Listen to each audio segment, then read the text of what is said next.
I spent 2 or 3 weeks trying to scrounge up a yes. How many meetings did I have to do for that yes? For $250. After the first half hour meeting, we've already spent more than $250. Welcome to the Disgruntled PM podcast, your weekly therapy session for the chaotic world of project management, transforming daily frustrations into real action. Welcome, everybody. I'm Trevor, the Disgruntled PM, joined today by my guest, Bernard Agrest. Hey, that rhymes. It did rhyme, actually. Nice. Yeah. So, Bernard, I would consider you an expert in change management. You've been a PM for a while. Why don't you introduce yourself to the audience and let them know a little bit more about you? Thank you. I don't know if I would consider myself a change manager and expert, but I've certainly been a PM for a hot minute now. Yeah, I have what I would say is a more untraditional path to project management. Do any of us have a traditional path, though? Yeah, I think there is. For me, the traditional path when I think about it, it's one of those you get out of college, right? You become an analyst somewhere. Then, you do that for a year or two. Somebody's like, hey, do you want to shadow me on a project? Right. Then you might become like a junior PM or something. To me, that's kind of the more traditional path. Or I think even more broadly, I think traditional is you get to become a PM by going through the corporate space. Never been in the corporate space. Well, I guess I was in the corporate space for about 2 months before he got laid off. So I don't know if that one counts. All right. So Yeah, sorry to interrupt, but let's no, go no, back no, to good, introducing man. yourself. You're good. Yeah. I started my career working as a youth coordinator at a nonprofit in Brooklyn. Was there for a long time. I was there. It was this, it was a camp, right? So I was a kid there as a camp, and then from that time, I kind of just stayed in that community. And I was a locker room attendant there. I was like a gym attendant. I was front office security, right? I did anything and everything under the sun for them while I was in high school. And then kind of toward the end of me being in high school, I started really transitioning. Oh, sorry. No, I was right. And then started the end of high school into college. I started transitioning into I am a youth coordinator, and so I'm working with kids. And so I did that for about 5 years, and then I graduated college, and then I went and got my master's degree in public policy. And the public policy degree to me really kind of cemented. But yeah, if you want to impact anything at a system level, you got to go back and you got to go do more systems local work. And so I took a job at a nonprofit in Brooklyn where I was a veteran service case manager. Did a lot of other things while I was there too. The nonprofit ACP, so you were a mentor there. Yes, I was. That's a cool little connection we have there that I didn't know about until just a couple of weeks ago. Yeah, and so I did the case management portion of the work there for a while. I was there for about 3 years. And that was about where I started getting my first informal taste of project management. I led kind of this retention study because of my public policy background. I had some quant and qual skills. And then I managed a couple of teams. I even launched an alumni relations program when I was there. And so after doing that, I kind of was like, yeah, I know a little bit more about systems, right? You could tell this has nothing to do with project management, right? I'm talking about policy and systems work because that was what my path was for a long time. And then I won an ed policy fellowship called Education Pioneers. And so I moved from New York to Tulsa, Oklahoma, where I was both with the fellowship program, but also manager of data and learning and Teach for America in Tulsa, Oklahoma. And that's probably where I got my first maybe taste of anything formal. I kind of laugh at it now, but I have this very distinct memory of my then manager doing a team retreat and talking about what an MBI and an MVP was. Honestly, sort of hushed, oh my God, this is so cool terms. Right. And now obviously we all know what a minimum viable product is. But back then I had no idea.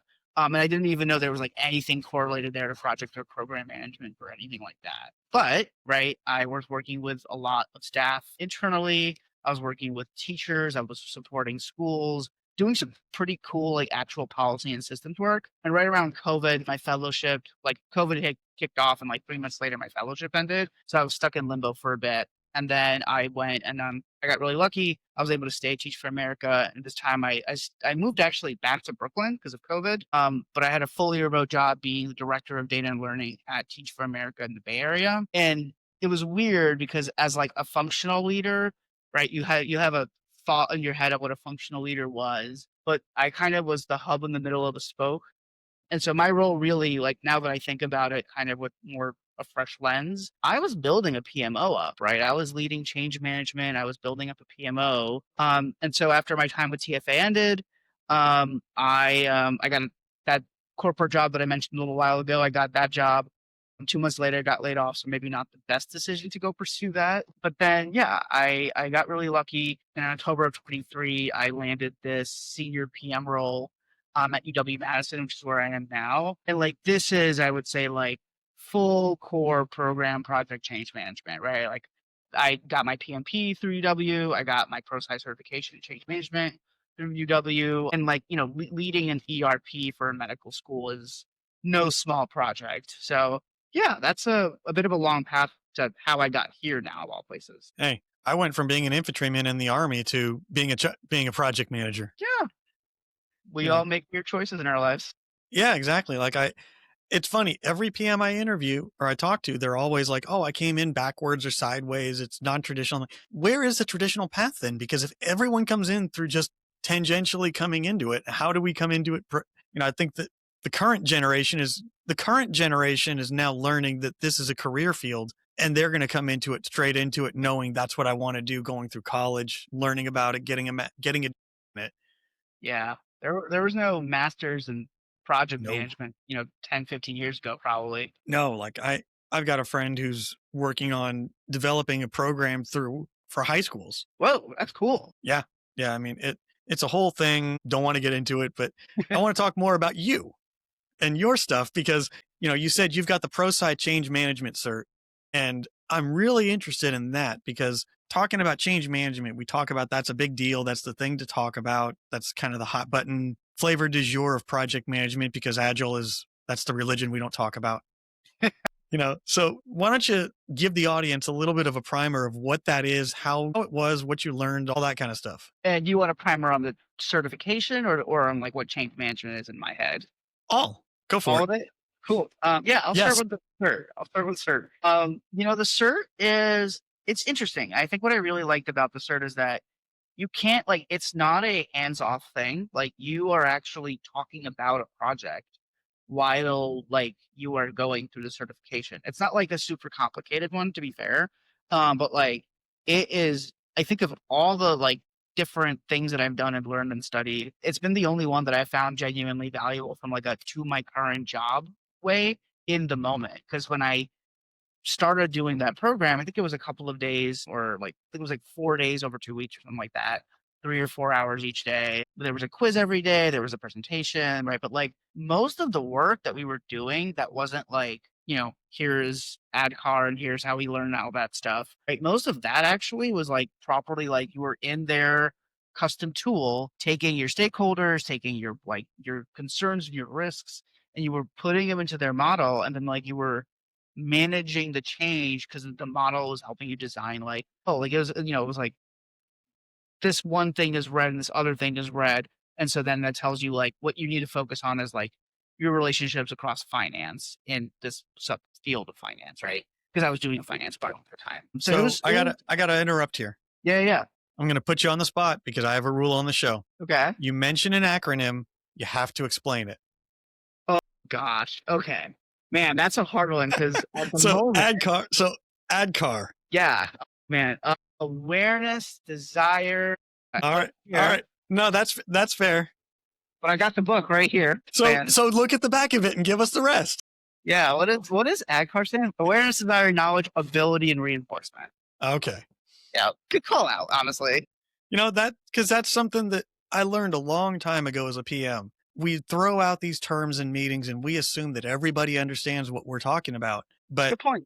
When you talk about, but I learned this especially when I was with one of my roles as a developer working with the government, working with the state of Nevada. Mm-hmm. They'd have acronyms and I'd be like, oh, I know what that is. And then later on, they'd reference it in a way that I'm like, that's not what I know it means. So I learned a while ago, you always define what the term means in a room. Yeah. Just in a 1 or 2 sentence phrase. So everybody has a baseline understanding of what you're talking about because MVP could be most valuable player or minimum viable product. Yeah. And the context changes based off of the acronym. So sometimes you just always follow it up with what it means. And then the room is all on the same page rather than assuming they are. Yeah. I mean, no, you're right to call me a little. To be fair, I haven't looked at that book in particularly in a couple of months minimum.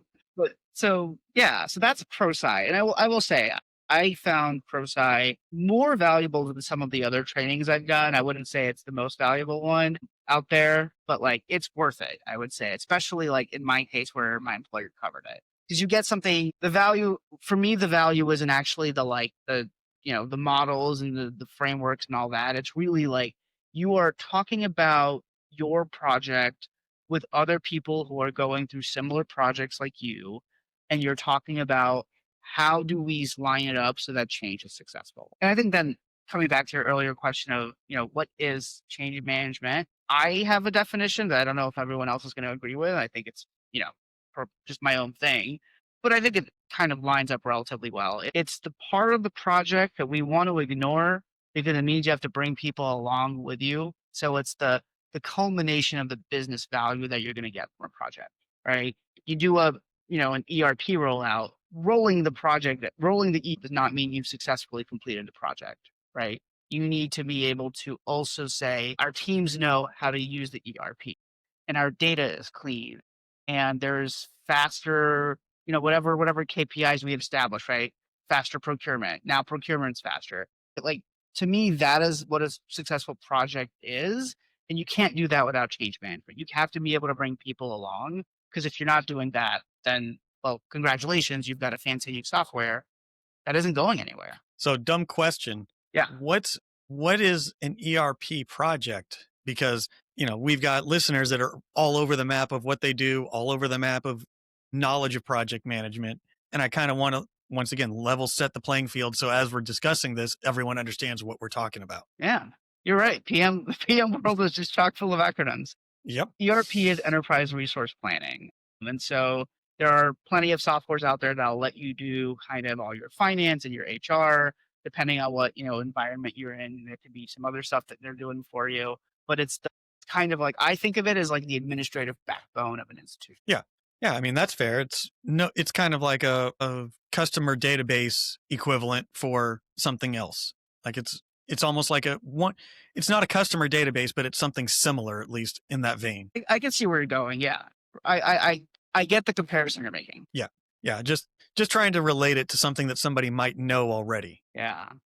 So how would you say that when you went through this change management course, what would you say was the biggest takeaway from it? Oh, that's a good question. Like that aha moment where you're just sitting there listening to the facilitator drone on and you're like, wait, back it up. What did you just say? Yeah, that's a good question. I don't know if I have an answer for you right off the moment. I think because of specifically my background in systems and policy work, a lot of the stuff that I learned in my ProSci course, I had already kind of implicitly known. And I think the biggest one that I can think of right now is like this concept of human-centered design, which is when you, right, like think about a project that you're running, right? And usually what happens is the project manager will talk to whoever their senior sponsor is on this thing, and they'll start collecting stakeholders, and they'll collect stakeholders up, collect stakeholders laterally, but they won't necessarily go down, and they won't necessarily go further lateral than one or two legs of the journey laterally left and right. And so what ends up happening then is you're running this project in a bubble, right? And this is taking it back to change management. The people who are going to be impacted the most viscerally by this implementation, by this project, by whatever it is, they're the people who are lateral 2 or 3 legs out, and they're the people who are down from, the mid-level stakeholders. They're the people doing the work. And so I think what really, really struck out to me and something I implicitly knew as a case manager and youth coordination work is human-centered design, which is like your job is to find the person at the bottom who's being impacted by this work. And your job is to start talking to them to understand what their current reality looks like. And your job is to understand where their pain points are. And then as much as possible, elevate that conversation back up. Because I think, right, you have people who are 4 or 5 levels removed who think this is the issue. But they haven't had those conversations with those folks to actually know what the issue is and why the issue happened. And to me, that's change management for me. It's why I love the work, because you're like really going into someone and going, hey, what is your pain point? Like, if we could fix one thing for you in the system, what would it be? Why? How many layers of dependencies are there? Right? They know those answers. Your senior sponsor doesn't. So now you're talking about Six Sigma here. Yeah, a little bit. Because what's the DMAIC process? It's first go present state, go to the end user to figure out what's going on, and then build out the future state of a realistic state and identify the root cause of the problems. So when you're talking about change management, you're not talking about change management as most PMs think of it in terms of change processes and change orders. You're talking about change management of the end result of the process more so than just minute changes across the way. Yeah. And when I think of change management, right? Like, if we're changing a process, like I can give an example. I can't talk in specifics because of the work that I do. Of course. But like, I'll give you an example. Right now, I'm helping run a project that's has massive scope, like to the tune of almost $1 billion of financials that we're like moving around, and we need to know all that money. We need to know exactly where it's going and how it looks. And this is across 2 entities. And the current process is cumbersome. It's slow. It fails out after one error in data, so you lose time doing the back and forth. Right? Like, there's all these different things that are making it a bad process, right? And so like, it's frustrating for the end users, it's frustrating for the senior stakeholders who are using that data. It works, but it doesn't work well. For me, right, like, change management is not the process of let's put up like a piece of paper and let's diagram out a better flow of data. Like, yeah, you have to do that to make the project work, but that's not what it is. To me, it's more about, okay, have we captured really what the senior stakeholders are looking for? Not the idea of, if we can make it 5% better, I'll be so happy with that. But really the idea of, what do you want to see when you open up your computer and you start looking at data, right? Like, that is what I'm talking about. And then, right, and in this case, I'm talking about my senior sponsors, because the senior sponsors are the end user and the main arbiter of that data. Like, they need that data, but they're doing all sorts of workarounds right now. And so they have their own shadow systems for something that doesn't need a shadow system if it was designed well. But change management then is, we need to get you senior stakeholders in a room with the grunts, right? The quote unquote staff who are writing the code and trying to figure out what this means, right? And there's a healthy dose of functional expertise and there's a healthy dose of technical expertise. And for me, what's been really rewarding is like, this project is going slowly, but it's making real progress. We should be wrapped up in about 2 months or so. But the really cool thing is, like, I'm getting, senior directors and C-suite folks into a room with like a developer 2 or a developer 3 and getting them to talk to each other in their own languages until they understand the other language. Wait a second. So you mean you're being an actual project manager and managing resources and building those communications and breaking down those silos? You can't say that. Yeah, I think that's what people think. There's a lot of what people think is project management, and then this is the real work. Yeah, like I tell people all the time, they say, "Oh, well, I want to be a project manager," and I say, "Why?" And then they'll tell me they're organized, they're good at planning, they're good at scheduling, all these things, and I say, "How are you at communicating?" "Oh, I'm good." "No, you suck because you couldn't explain to me why you're good, why you think you'll be good at this job right then and there, because communication is 90% of this role." And what you just said about getting an executive and a mid-level developer in the same room and getting them to talk on the same level is a skill unto itself, to be the translator between the two. Yeah. I mean, this is where I think I lean a lot on my case management background and my youth coordination background. It only works if people trust you, right? Yeah. And again, I think this is all project management, change management, right? Like, whatever thing you want to call it, it is whatever it is to whoever it is that's doing it. If you don't get people to trust you, it's never going to work anyway. Yeah. And that, it goes all the way back to lead through influence rather than through authority, because as PMs, we have zero authority. We really do. Man. You just activated my trap card there. That's my biggest pet peeve, because I think it's a massive disservice to take the conversation to a completely different direction. I think it's a genuinely massive disservice to project managers that the idea of lead through influence, align without authority, accountable without authority, it's ridiculous, right? So many organizations have set up systems where you're like, well, you're just supposed to get it. And I'm like, I can't get it if I need 3 levels of approval to spend $250 on something that like nobody cares about except for me. Or I have to go to Resource A's manager, their actual manager, to say, I need this done yesterday. They promised it last week. They're already late. Can Yep. you help me out? Yeah. I mean, I just had a conversation a couple of weeks ago with a functional lead um, for a resource where I was like, this guy is great at what he does. I love working with him. Everybody on the team enjoys working with him. He's also understandably always called upon to do work because he's so great to work with. And, I was having like a proper negotiation. I was like, look, I got to say, like, I need him at least 7 to 8 hours a week. And, we still have risks that might pop up. And like, if they pop up, he's the person who's going to fix these risks. And so, it was like a legitimate negotiation. I don't think we don't talk about that for some reason Nope. as project managers. We're like, yeah, Gantt charts, rate logs, and like, nah, nobody cares about that. Well, that's the outward facing stuff that the PMBOK teaches. And there is a time and a place for that, in my opinion. Like I have my PMP, you have your PMP. We both, like I've got the ACP and Scrum Master and all those fun letters after my name. But here's the catch to it is it's only valuable if you know how to apply those principles in the real world versus in a glass cage of what's the word I'm thinking of a perfect scenario. Oh, yeah, like a closed system. Yeah, like it's great when everything works and everything aligns the way that the PMBOK says it should. But what happens when the real world happens and you've got that PM, you're the PM out there, and you've got the sponsor yelling, why is this not done? You've got the team members yelling at you saying, hey, what do we need this? We need that. And then you've got finance telling you, that's not OpEx, that's CapEx. And you're like, I have no CapEx left. Man, it's funny you mentioned that. I was just having a conversation with someone on LinkedIn about Cap and OpEx.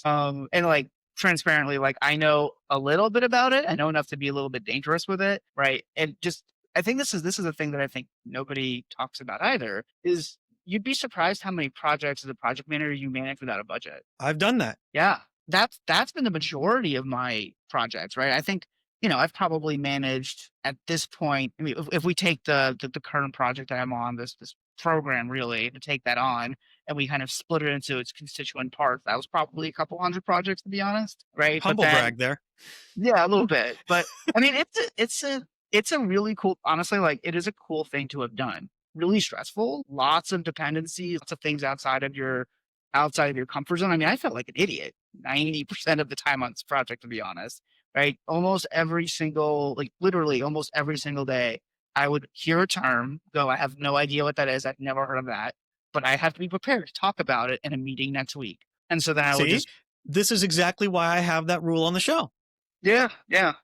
Because if you're smart enough to throw the term out, then you've got to be smart enough to define it. But I would say it went further than that, right? Like this would be like, because this was, research administration, finance, human resources, data reporting, identity access management, right? Like, right. I didn't know what identity access management was when I started this project, right?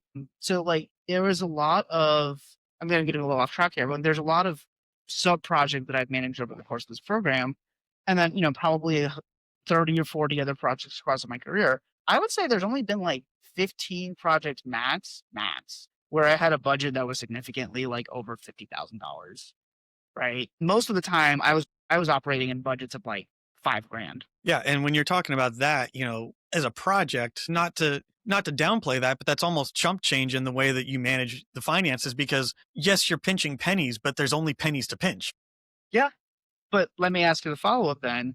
If it's pennies to them, why do I need 3 layers of approval to spend them when I'm the one who's in the room, who's talking to all the stakeholders, who knows what's going on? And I know, hey, we need this $250 spent right now because it just fixes an issue for us, because we can just hire someone for a couple of hours who's an expert on this, or for an hour or something. Right? And then now we don't have this risk. It never becomes an issue. But instead what ends up happening, right? And this is where I get really frustrated around this idea of you can only influence without authority, is okay, cool. But I flagged this as an issue. I discussed it as an issue. I spent 2 or 3 weeks. My post on LinkedIn is literally about this, right? I spent 2 or 3 weeks trying to like scrounge up a yes. How many meetings did I have to do for that yes? For $250. After the first half-hour meeting, we've already spent more than $250. Well, I can tell you, at least in my experience, why that is. And that is, I worked for a very big security company and I had to get approvals for everything unless I got approval from my boss for the corporate card. But if it was available in the requisition system, I had to use the requisition system, and it went through 3 layers of approvals for $50. And the answer I got was, it's the process for everybody because my boss had the approval of the money, not me. So, Yeah. if they grant the PM the approval authority, then you have approval authority. But let's say they approve you for $250. What happens when that expert that you needed goes from 1 hour to 2 hours? Yep. Now you're saying, well, it's only $500. It's only $1,000. It's I hate playing the slippery slope game, but at the same time, as a PM, we all know where things snowball quickly. Yeah. And yes, you could be held accountable, but you're not liable. Yep. And I think this is where, and I want to be really clear. I think that the PM role shouldn't have a lot of formal authority. They should be working through layers, specifically because if you're working through layers, when you have formal authority, you want to protect that authority. And so then you're playing the organizational game of what's in it for me. PMs, hopefully, usually don't have to worry about that. And that, like, I'm working for the organization. My goal is this project is successful. And so, like, when I have a conversation with you, hopefully you can trust that I'm not coming to it from a place of ego or defensiveness. I'm just trying to do what I think is best for the project that the organization is asking me to run. And I think, so that being said, I think this is where you have, I think, really interesting governance conversations. Right? Is it a small? Go ahead. Let's pause there for a second, because I did actually work in governance in my role. Yeah. But I want to pause to talk about the Patreon that I have, because I have a Patreon that helps listeners support the show. And I don't ask you to contribute money and not get anything in return. So what I do is every guest that comes on does a bonus episode with the postmortem interviews. And that's to get access to that. That's $5 a month on the Drinking the Kool-Aid tier. And that's the episode where I take every single guest and I poke them and prod them for actionable tips and tricks based off of their expertise. We're going to be talking about change management, the messy emotional side of leading change, and probably a little bit about stakeholder mapping and relationship management, because that's what that's what you've spent your time studying, right? Yep, that is what I have spent my time studying, for sure. So if you want the tips and tricks from Bernard, you got to subscribe and tune into that. So let's transfer back now, because we started the topic of governance, and that was one of my first roles in project management, was being on the governance team. And I sat there very, very junior, new to the PM world, sitting there with PMs that have been doing this for 10, 15 years, 20 years even, all the letters after their name and everything, and I'm clueless.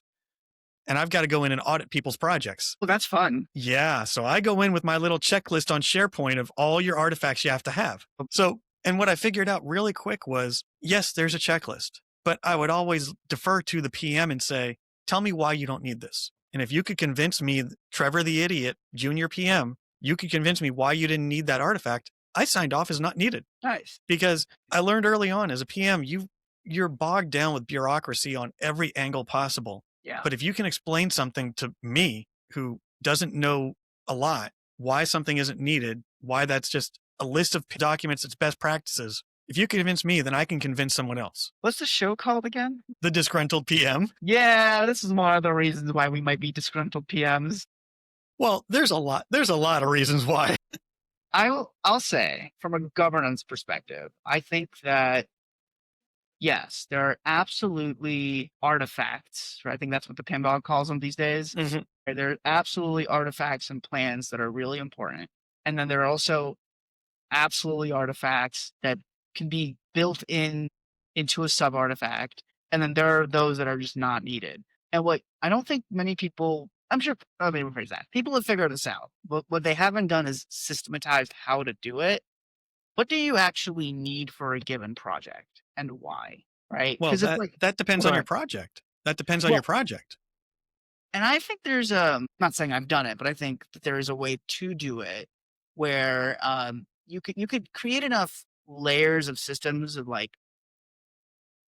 anything under this is a small project. Anything above this is a medium, right? Like you can start stacking these filters, And then you can then say, okay, well, this is a project that is, under $10,000. It really only touches these two teams, you would think. And then, we expect it to take 6 months. And so we could say this is a small project, quote unquote, and we could say discretionary budget for the PM for this project is $1,000, right?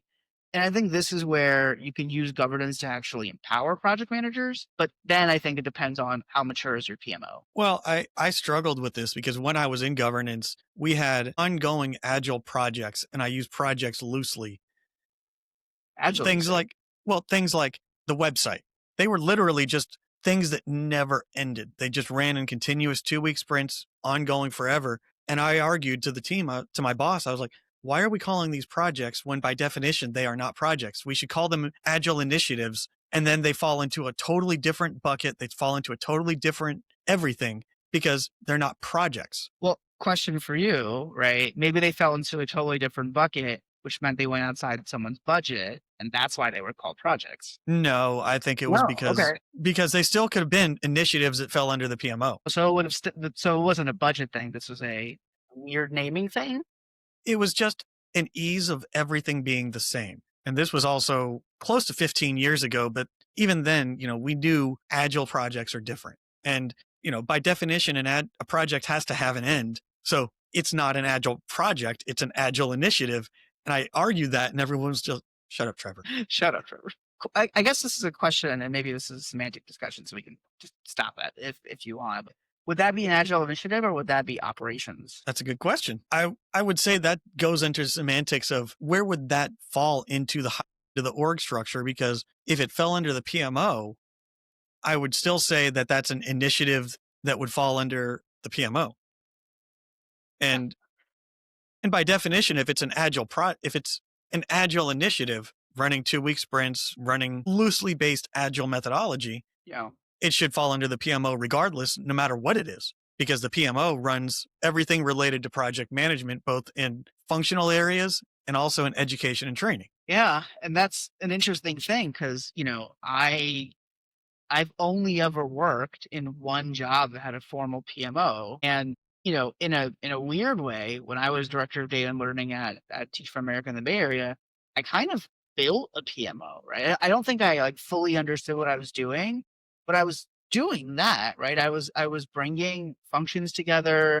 I was setting up governance rules for how teams communicated. Right? I was doing all of these things, and then you give me 7 or 8 years of more work experience into my life, and now I look back on it with a different perspective, and I'm like, oh, I was taking a pretty good stab at building out a PMO, and nobody knew it. And so then that becomes, I think that then's the question of what happens to, I think, the vast majority of projects, which aren't really run by project managers, but are run by directors of whatever, who just need something to get across the finish line. Well, let me ask you this then. So you and I have both worked in a variety of organizations with different org structures. Do you think it's better for the project managers to be a part of the functional area, where the functional manager, the functional director oversees the PM for that area, and then that's their resource in that department? Yeah. Or should all PMs be under a PMO lent out to the functional areas that they're working in? It's a good question. I don't know if I have a yes or no answer to that. I think it really depends. I think there is something to be said that if you are going to only be managing projects for a specific function, do you need to be an expert in that function? No. Does it help massively that you understand the terminology of that world? Yes. And so then I would say that's a great argument to be made for, we're hiring an ex-functional project manager, and we're hiring them because they're staying here in this function. They're working with our teams in this function, and they're really supporting that work. If it's a more organizational initiative that's going to touch multiple functions, then I would say it might make more sense for the PMO to get involved, right? I think it really depends. But if you have no PMO, then how do you build repeatable structures? Maybe the chief of staff does it. And you hope that the chief of staff is a former project manager? Yep. Yeah, I mean, it really does. It's the thing of there's no right answer in that perspective. But what people fail to realize about the PMO is it's not just an organization, a group of the department of project managers. Yeah. Like the PMO is, as a rule, is supposed to be the group that governs the PMs and their methodologies. So any PM could jump from one project to another and in theory, pick up where the other one left off with just a quick hand pass of, I'm here, this is what I've done. Documentation looks similar, processes look similar. Each PM's different flair, but not radical changes where Bernard manages things using his own special flavor of waterfall, and Trevor uses waterfall and agile hybrid methodology, and I'm coming in with my new templates that no one's ever seen before. So when we're reporting out, my report out and your report out look completely different, even though we're both part of the same PMO. No, that I'll agree with for sure. I really think that there should be some sort of standardization when we're talking about project artifacts. And that I think is, for the most part, for that exact reason, is so that you can learn from the other project manager, right? Because I mean, if you've ever like been accustomed to one template, now all of a sudden you're going to another one, it takes your brain some time to figure out what's even happening. And right, depending on where you are and how busy you are, you might not even bother reading the documentation because you're just like, oh, I don't want to deal with that right now. So I'll definitely agree around that part, but I'm curious your thoughts around where should the PMO sit within the structure of organization? Should it be its own executive or should it have an executive sponsor? My belief is that the PMO should be its own department, only because if as PMs, we're expected to be somewhat agnostic of the structure of our teams, we should be separated from those teams and those resources, regardless of the level of the resource that we're using. We should not be in their org structure, so that if I've got a director as a resource and I say, hey, Steve, can you work on this? And the director looks at me and says, nope, because I'm a director, I don't have to do that. Yep. And then I'm just stuck there saying, well, now I've got to go get my director to give you the direct order and play the roundabout game and hope that I've got enough political capital to make it work. Because if I don't, then I've just shot myself in the foot, because now I've burned my political capital and I'm still not getting what I need done. Yep. So you've got to, because these things aren't private. I mean, everybody thinks they're private, right? Oh, this was an email, this was a Teams call. No. Like, this gets out. People will learn. And then now you've got to now you have to be very careful in how you ask, right? And then this is the thing, right? It no longer is, hey, Steve, can you do this thing for me? It's, I'm going to talk to Jerry about the best way to talk to Steve. And then I'm going to talk to Kim to help me prep for my meeting with Steve because Kim and Steve are tight. And then I'm going to ask Steve for a consultation, right? And hope that all of this happens in the span of 2 weeks when whatever I need done was due last week. Right. And I think this is the exact scenario that I really, really hate happening. I'm very gruntled, if you will, about that scenario. It's because when you make PMs fully an influence without authority role, you have no recourse. And let's not also forget, this isn't just a professional wound, right? This becomes a personal wound too, right? You then become internally going, crap, I didn't get this done. And now I'm worried about people talking to me and this and that and the other. And that's an internal thing as much as it is a professional one. And so that then creates the let's play it safe, right? When people talk about, I'm so sick of having endless alignment meetings with my project managers, blah, blah, blah, we know what to do. Sometimes those alignment meetings aren't because teams aren't aligned. It's because project managers are protecting themselves. Well, you highlighted something that I've said for years, and I say this all the time on LinkedIn. A good PM, nobody knows what we do because we shield all the bad stuff from happening. Yeah. But when it does bubble over, we're the first phone call of why this happened. We're not, a good PM isn't going to be the one that throws their team under the bus saying, well, I told Jerry that he needed to get this done. And as a director, we're going to be the ones covering for Jerry because we still need Jerry to get it done. Yeah. Well, need Jerry to get it done. I mean, you talk about change management. I think change management's really culture based. This is also cultural work. If I start throwing Jerry under the bus, then I'm the person who throws people under the bus. And there's no situation of like, well, it was this very specific situation and you have to understand the position I was in. It's like, no, you threw this person under the bus. Whether right or wrong doesn't matter anymore. And now culture takes an organizational hit. And so what happens from there, right? This is where, and this is maybe a more different perspective than a lot of project managers will have. I think this is where project managers need to play the culture game, right? We need to be able to build culture. And I think there's a lot of people who only think about project management as delivery and not all the other stuff. Well, it goes back to that political capital. Because if, going back to the Jerry example, if I need Jerry to do something, I better have spent months of the project or since kickoff building that capital with Jerry. So when I need him, he's available and willing to do what I ask him to do, because I know that his title trumps mine anytime. Yeah. But I want him, but going through that influence, I want him to want to help me because he's got to have buy-in on the project. And that doesn't happen through stakeholder meetings and through alignments and documentation and updates.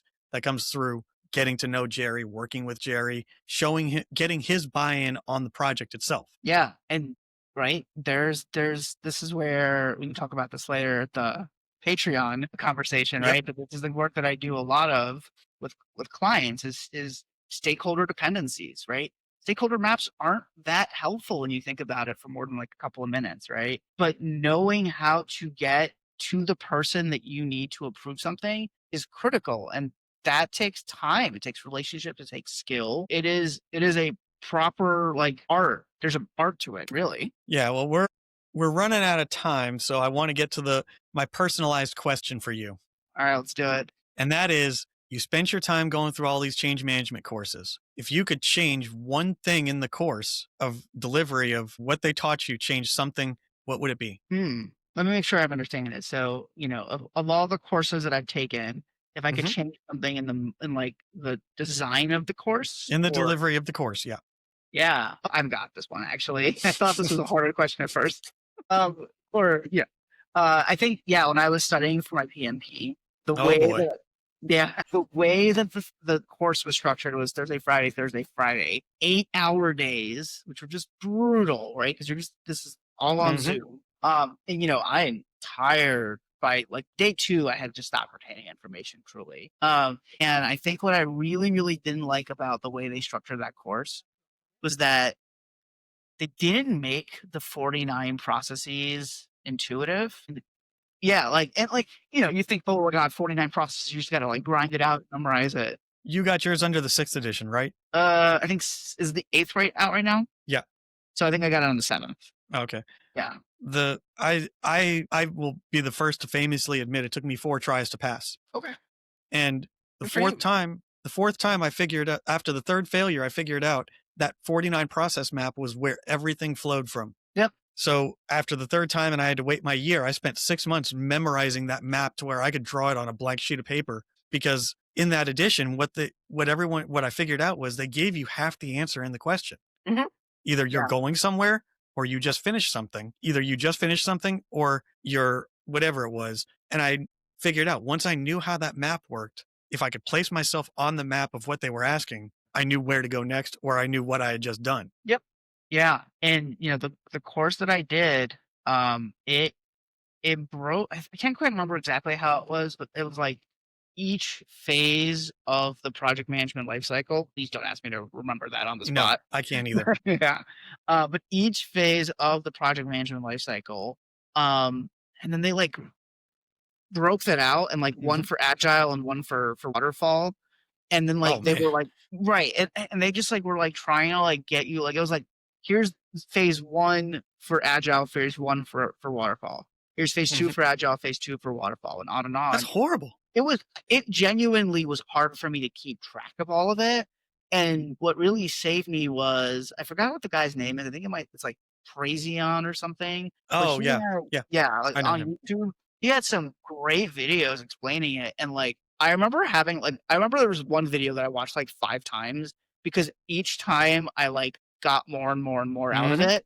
And like at the end of that, and then I did David McLaughlin stuff on YouTube, did all his questions. And at the end of those 2 things, I was like, I'm ready for this test. And it was, kind of annoying that like there was this course that I spent 4 days in, 35, 40 hours, something close to that, 8 or 9 hours every day. And then like homework at the end of it, on top of it. And, I was just like, I just needed these 3 things, right? I needed the process, like the 5 phases properly explained. And then I needed a couple 100 questions on agile, waterfall, and hybrid. And then all of that's on YouTube. And it was it was exactly what I needed. And I know some people do better with like, more structured learning. Thankfully, I have the willpower when I need to, is to sit down and glue my butt to the seat, work for 4 hours. And so like, that was all I needed. And then I took the test and I was like, man, it did not have to be this complicated. Yeah. So I'll pass the floor over to you. Tell the audience where they can find you, what you're up to, all that great stuff. Yeah. So I'm working on a lot of stuff actually behind the scenes, and hopefully by the time this is out, that I will have everything ready. So one, you can find me on my LinkedIn, which is just Bernard Agrest. You'll find a PMP in the pro site after my name, which is a useful tip for anybody who's trying to find a job that requires those certifications. They'll help you like pop up like your LinkedIn factor. But you can find me on Bernard Agrest. I'm going to be launching my newsletter in the next couple of, I would say probably 3 or 4 weeks. It's a weird time right now, it's the end of the year. But, I'm launching my newsletter, and I'm also launching a couple of products. There's going to be a great diagnostic. This one's going to be completely free forever. It's essentially a 10-question risk audit for your understanding of stakeholder mapping. And then you get a relatively customized like score metric ranking, and then like what you should be doing next. So that's going to be coming out along with the newsletter, and I'm really excited about that. And then I'm working on a series of, right or wrong, I'm going to become the stakeholder management guy, I guess. And yeah, so I'm working on a couple of things around stakeholder management, taking some cognitive biases that are really easy to fall into, applying that to stakeholder management, and just like giving people like proper tools that they can use so that in their work with people, right, and their stakeholders that are managing a project, they know where they actually stand, not where they think they do. So you're really not doing much. Also, I have my full-time job, and I try to play D&D with my friends, and I play piano, and I've got a partner. Not much. Yeah. Easy stuff. We're all there. So thank you, Bernard, for taking the time and coming on the show and sharing everything with us. I also want to thank the Patreon subscribers and most importantly, the listeners, because they're the ones that keep this thing going. Don't forget to like and subscribe, comment. If you've got questions for Bernard, feel free to comment them, and I'll do my best to get back to him and answer those for you. Yeah, or you. So, like, follow, subscribe, do all that stuff. But I'll end like I always do. May all your deliverables be on time, your budget's in the black, and your scope not creeping. For Bernard Agrest, I'm still Trevor, and I'm still the disgruntled PM. Thanks for listening.